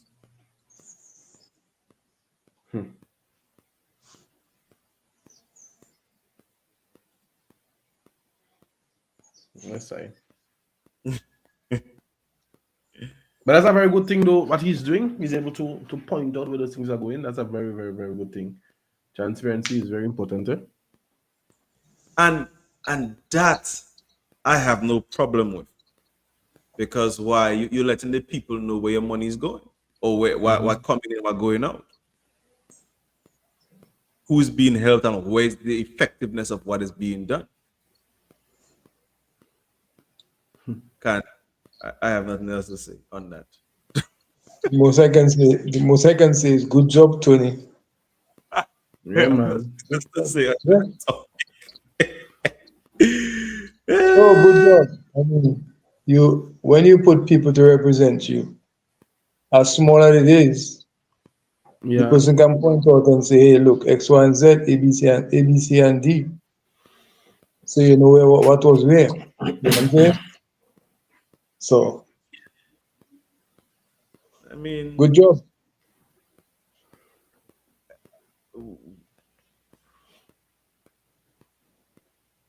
That's good enough.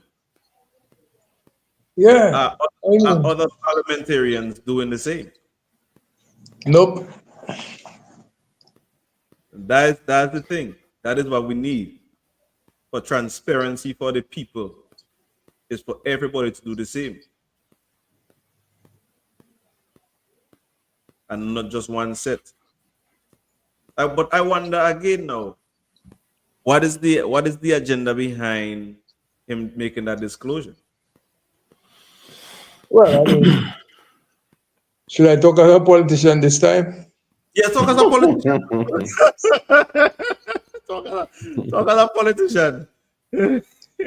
No, it's no on his part. It's good strategy. We all know that Dominica gain up for our next election, as to whether it's the next month or the other month or wherever. You know, going down the stretch. While you feel Dominica again for election, Dominica can't manage an election right now. Who tell you?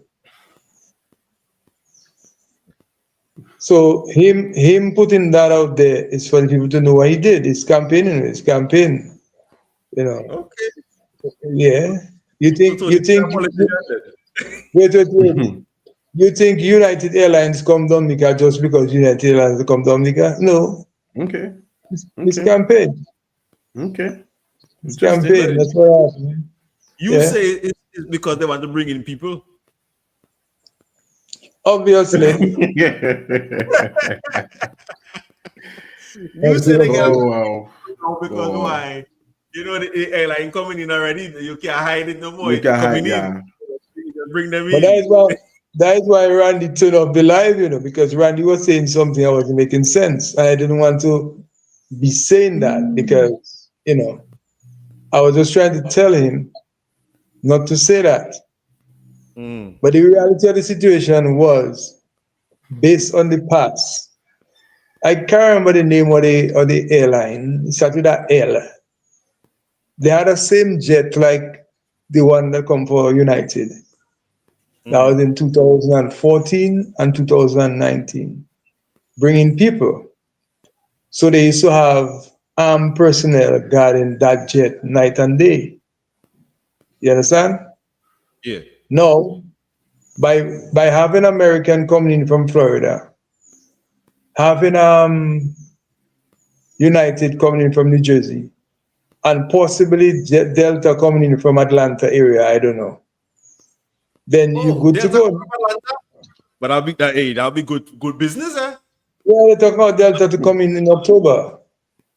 I hear that difference. So, you know, so possibly you have three of the top airlines in the US touching down in Dominica. I mean to say, election coming. Even if you pay for the ticket, but they're gonna come in legit. They're not gonna come in on a private airline. Yeah. You know, because most of the people that came in for election, they came in on some small airlines too from the region. Airlines you doesn't even hear about. You know? So that's a good ploy by them. It's politics. I want my ticket when the election call. I come in on to vote for Dominica. No, okay, no, they don't trust you. They don't go on. They don't trust you. So they don't go on. They want to get you. Boy. Oh boy. Yeah. But then again, it's good politics. I mean, I understand politics. It's good politics. What have to happen? The opposition forces need to do the same. Find money somewhere and do the same. And stop complaining. Do what they're doing. Play the game. Yeah, play the game. Do your maps. Get a person to finance you and do the same. And the last time I checked, Wesley constituency have more UWP than Labour. The fact is, the majority of them in Tortola, Antigua, Anguilla. So what do? Get financing, go for them and bring them home to vote. It's only Labour that have the right to come Dominica and vote in election? No. So stop complaining, get money, finance your operation, and bring in your people to vote and send them back the next day. Send them back to work. Yes, who don't want to go back a week after? No problem. But if they can go back the next day, send them back. Yes. Anyhow they do that, Labour can't win. Because you have more UWP outside Dominica. You know, Dominica maybe have around 12,000 UWP right now that can vote. And then you maybe have another maybe 12,000 young people that would want to vote for the first time, which maybe, according to how the politics play, he might go 50-50, he might go 60-40. You understand? So if they go back to their base outside to bring in people, I don't see how we can lose, but they seem to spend more time complaining about what Roosevelt doing his politics, they counting, they adding, they subtracting, and they bring in who they think necessary to make them win. So do the same thing, get money and go for your own to come and vote. When they don't vote, if it's the next day and the other day, send them back. Let me ask you this question, Nedrex. There is a cry for electoral reform. Do you think that electoral reform is going to happen anytime soon? What I think is... Wait, let me rephrase this. Do you think the measure of electoral reform that is being asked for by the opposition forces, do you think that they are going to receive that level of electoral reform? No. No, they're not. They're not. And from where I'm standing, that too on the part of the opposition may be working out to their benefit. And if they don't see it yet, but I see it already. Because if you don't make a Labour Party government give them what they want, they will never win the election. They won't. You think so? Let's be Listen, wait. Let me be more specific. If the government run by Labour give the opposition the reforms they're looking for, the opposition itself will not win the election. Let me tell you how. Okay. We're going to fight a system to prevent people from coming in to vote. All right? Based on the last election, the Labour Party have about 7,000 voters more than UWP. Don't you think UWP need to bring in their people to make them win? Yes. Yeah. Okay. So when Labour pass a thing in the house to give us what we need, yes, we need it. But at this time, with this population we have in Dominica, we still want to win the election. Because you have more labor rights in Dominica than UWP. Yeah. So it would be very good for Scary to give us something that favor in him. So we can use that at our discretion. And the only way I see it happening is he want to always be able to bring in people, make ourselves able to bring in people too. Yeah. Oh yeah. I'm telling you. If we get reform in Wesley, Labour will always win. Because as it is right now, you have more Labour right in Wesley than UWP.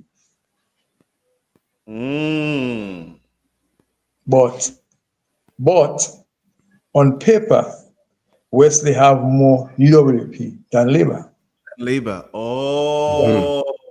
So currently, if they were to call election where that they can't bring in people, they do the thing where they have to clean the voters list and everybody re-register, and you can't come in if you're not living overseas, you're not living in Dominica for more than a couple of months. That's the bylaws. Workers can't win that. Workers can't win. Okay. No. It's a fact.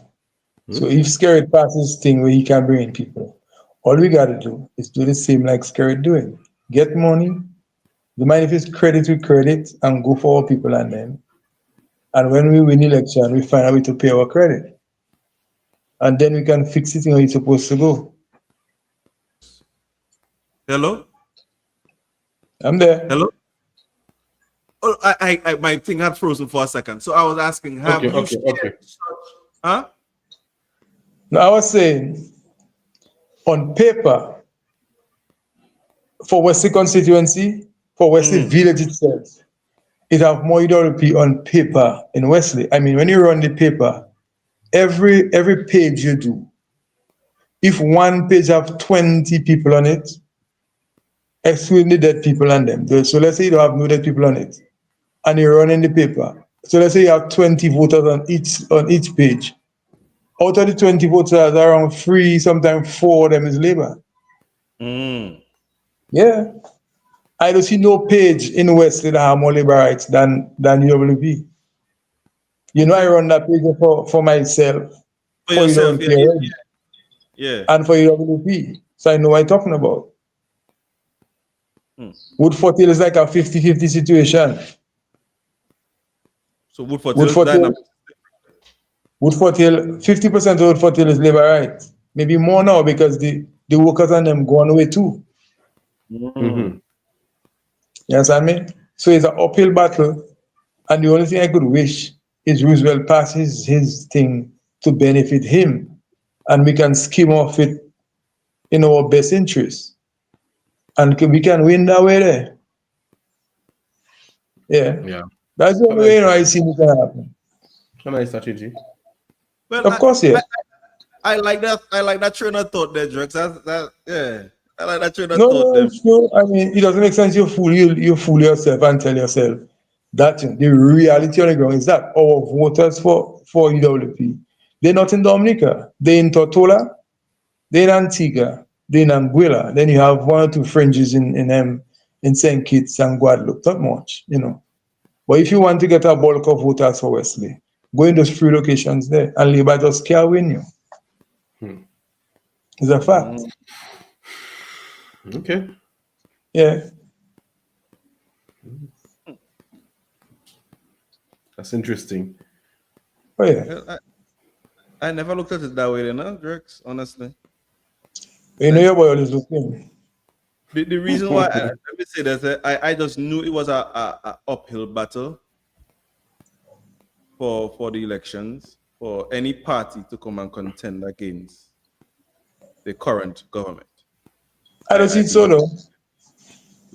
I don't see so. Welcome. If any one of the opposition party is properly financed or they have proper financial backing, they can take out Scary anytime on the ballot. All you are prepared to do is to do the things that he does. And the thing he's doing every time in our face is bringing people in Dominica to vote. You see it. Look at Melvin Airport today. When election time, the place doesn't even have space for plane to park. You don't have no Creole festival. You don't have no carnival. So what all those people that come down can do? And then you have buses coming and pick up people with red Labour shirt and a red flag in your face. It's like say Jimmy that, you know. In your face, they have there. Yes, some of them coming in from the plane. They coming on the plane step with a red shirt, Labour Katwavai.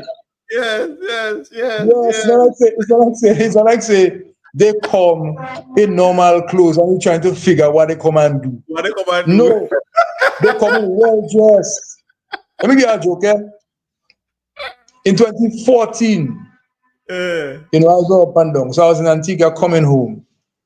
And the morning I went down by the airport early, like for 4 o'clock, because that time they were taking the first flight to come down. And I meet a line up by Liat. So I end up in the back of the line. Yeah. Now, you know, the people are working, they know me because I come through there twice a week, you know. So the young lady from Liat that managing the floor, she come and she say, Mr. Roll, why are you doing a line there? So I say, it's not all your line, not now. She tell me, no, that's the election line. But then now, I have a friend from Taru. Yeah. Yeah, she used to go out. She used to be married to Andrew Dodds. And she have the book with everybody's name. So she come and tell me, how are you doing at the line there? The line there now for you. So I like, so I can get a free ride to like everybody else then. You know? Yeah, and then after I come out in the line and I go in the Liat, you know, and check my vibes. When I get into departure, I see them coming in, and then the plane was there. It was a smaller plane, was there to take them to Dominica. We reached Dominica about the same time. So when I reached down, all of us was in the airport in Melbourne together, and they was in their uniform, Liba Katwa vibe. Yeah. Yeah, man. Yeah. You know, like say when people come down in regular clothes, so you know, sure, Sure what are they going on. coming home, they coming home in their uniform for labor. And they had a bus and them waiting for them by the airport with their flag and everything. So you know. You understand? Yeah, you know. So you know, like say I gonna come and say that no one I do sure what I'm talking about. That's what happened in election time. So you all know how to get their uniform together, get their flag and them together and their bosses together, and bring their people. Let them Get come them in on. dressed same way. Yeah, let them come in dressed same way with their flag and everything to go by the home, get ready to vote tomorrow and even the same day. Because here people are coming in all election day, you know. And they have Yes. bus to take them from the airport to their location before 6 o'clock. You understand? Yeah, man. So we have to do what we have to do if we really want to get there. I don't see us getting there.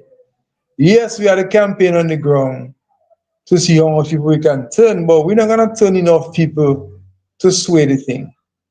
For that to happen, something dramatic have to happen. You understand? You got to have a dramatic shift by the people to say, okay, we're resenting Labour Party next election on the ground. So the only other avenue I see we can do is do what Labour does do, bring in all people to vote. To vote. It's as simple as that, yes. As simple as that. That's the only politics I feel I know that we can satisfy ourselves by. Who that think I wrong? Well, too bad for you. That's how I see it. You understand? Yeah. Yeah, man. Yep. I'm getting a thing here. The U.S. St. Vincent and Cuba Friendship Association press statement. Ralph Gonzalez talk now? I think Ralph might have said something. I'm not 100% sure yet, though. Okay. I think Senkits make the point. Yes, and it's made their point. Yes. Yeah. I think it's made their point. So, As our Prime Minister said something in the stadium, I don't know. no, that wasn't a full statement. He said he was willing to work. That wasn't a statement. Like how these other prime ministers coming out and making their point that they stick They come through. Yeah, I think Barbados make their own, right? I haven't heard anything from Barbados yet either. I think, I don't know. I see me and Motley picture show up there, so I don't know if it's just for that. I don't know. Okay, look at this question here. This question came in. Here's my question. What percentage of the population that are rooting for UWP? Last election was 65 to 35. Any answer for that question? I don't really understand. What percentage of the population is rooting for UWP? Sure. If you move around Dominica like how I do, you get a sense on the ground that people tired with them people there. They're tired. And if you decide to call an election for tomorrow, based on the jitters on the ground, it would look like the people might have a switch from Labour to UWP. But you cannot live by that. Yeah. Because history will show you this is our 7th election under Labour. Yeah. Right. For the last 6, people have been complaining like that.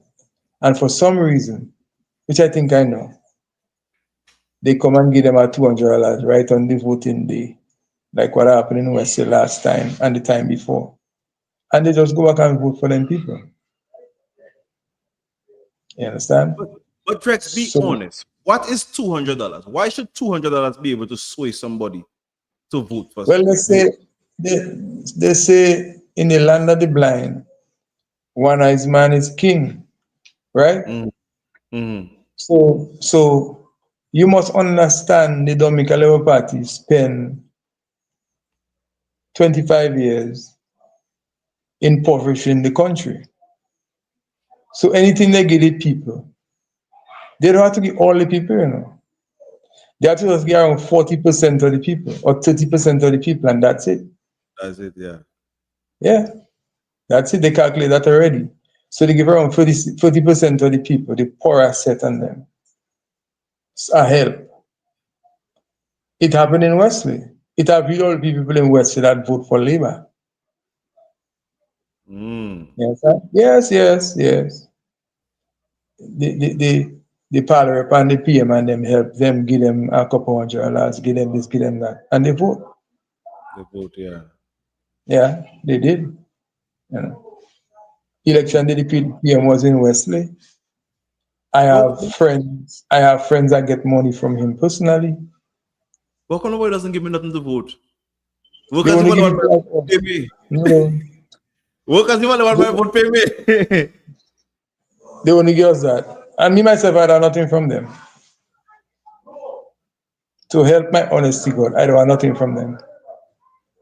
It's not because I just talk against them. Just on principle, I don't want anything from them. I'll tell you why. You cannot have a nation living in that situation there. And the only time you feel you can do good by the citizenry of Dominica is when you want them to vote for you. You come in. You don't even creating a project for them. You come in with finance in your pocket to give them a $50 or $100 or $1,000 or $500. Man, hold your money and do your business. If you win, you win. If you don't win, that's you. That's you, yeah. That's you. Yeah. I never support that. But then it boils back down to the people. The people need to realize that and not subscribe to such ignorance.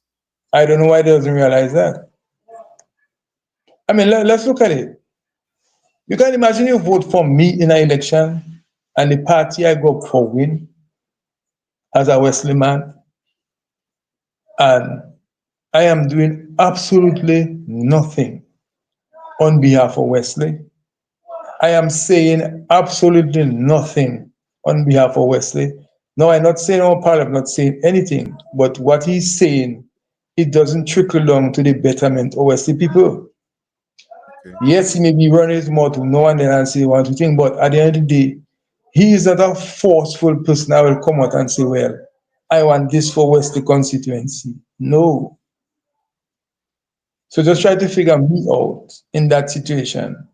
And then you realize, boy, I vote for Drexel. And then you hear Drex Harlan in Castle Bruce. Drex Harlan in Laplane. He building an apartment for himself in Laplane. Then you hear he has a supermarket in Portsmouth. Then you hear he give Dikwan a big job in government. When you look at yourself, Dikwan driving big transport. And when you analyze your own self, when you analyze your own self, the only avenue you have for survival is to come and beg me on a Tuesday. Why is that? That's not good. No, somebody might say, I jealous, whoever the individual is. That is bullshit. No. Like I was talking to Moses today, I tell Moses, if them man build a skyscraper for them to live, I do querying about that. If the man find one house enough for them to sleep in and they need 10, I don't have a problem with that. No. My problem is, why is you alone that can have? Why the rest of the citizenry care amount to anything? Why they cannot have something where they can live the life they want to live, you know? Yeah. That is always my argument. But some people doesn't really understand where I'm coming from. Yep. Yeah. People tend to want to believe whatever they want. They want to take on whatever narrative they want to take on. They don't. If you're not siding with them, they vex with you. You Yeah. know. So I mean, I just listen to people talking, and it's like sometimes it does want you to give up on your thing, because you feel like you're talking in vain. You're talking and you're wasting your breath talking. Well, none of them going to give up. Because at the end of the day, whatever I say, whatever I do, I see myself as a Wesley person. Mhm. And it would be very poor on my side, and Richie, to sit down there and see the things happening. Yes, you may have one or two people that could ascribe to it the same way I do. But when I join the club of people to stay silent, it doesn't make sense. Because when you stay silent, you're telling the doer what you're doing is good, I agree with you on what you do. Yeah. right? And then down the road, the people you will leave behind, the younger generation, because you didn't do or say anything on their behalf, They suffer in you, it. you almost help to allow them to be there. You know what I mean? So Mhm. that's how I feel about the whole thing. It's not, people just think it's hate, you hate people. No. You just seeing things from a different perspective than other people. Mhm. But at the end of the day, it's like for the good of everybody. People afraid to talk because why? They're afraid if I talk, Rich, you know, go make I drink, I will drink tea. I don't see it that way there. And that is the slavery in us that make us like that. You know? The Uncle Sam, Uncle Tom behavior, this kind of thing there. And I wouldn't share that. I I'll have always something come to up and talk.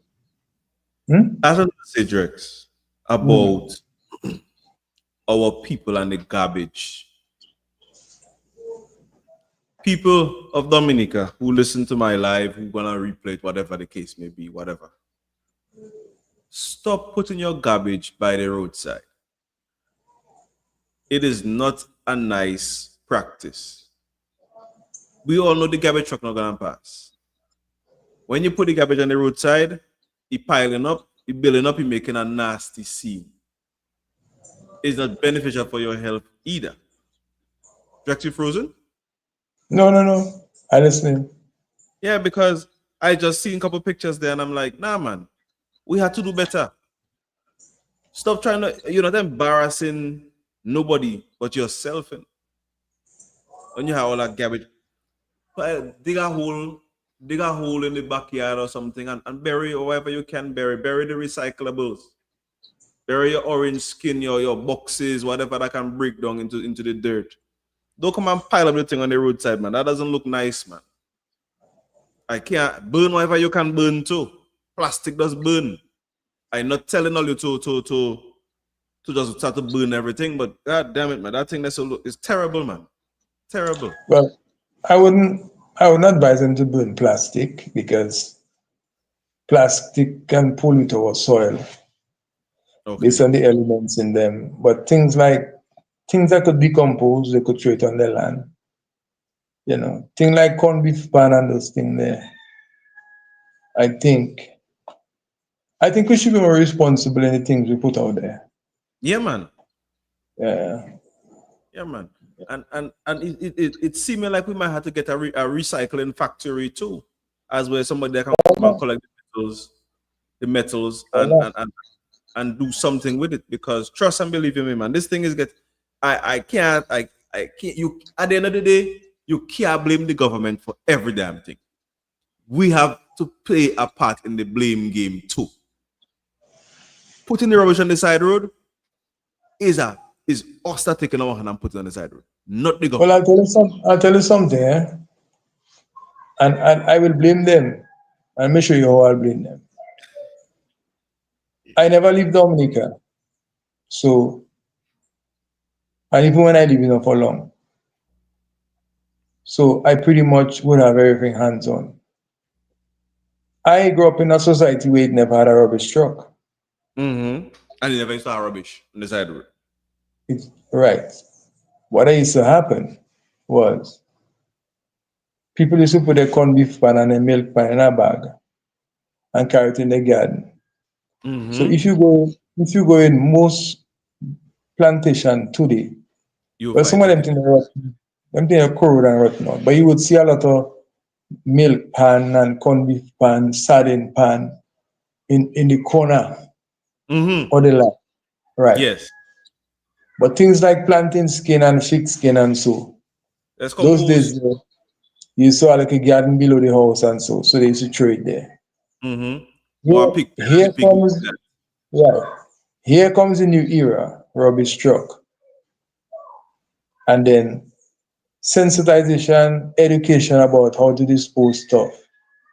Yes, they did it, but it happened after the fact. People had already get accustomed to just put everything in a bag and put it by the road.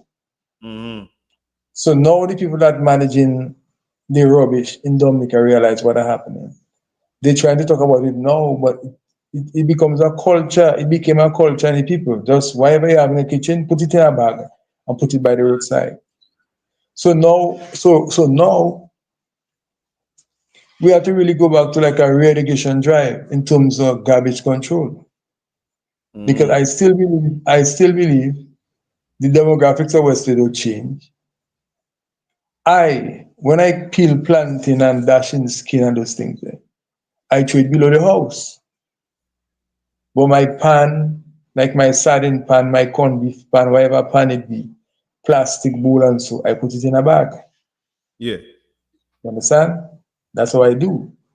So we don't have a whole long drive again, an educational drive to get people to dispose of the garbage sensibly. Sensibly, yeah, man. Yeah, man. I I think see it like that. I think that's one of the next live I got on how to dispose of trash, because trust and believe in me, man, that thing that's all getting ridiculous, man.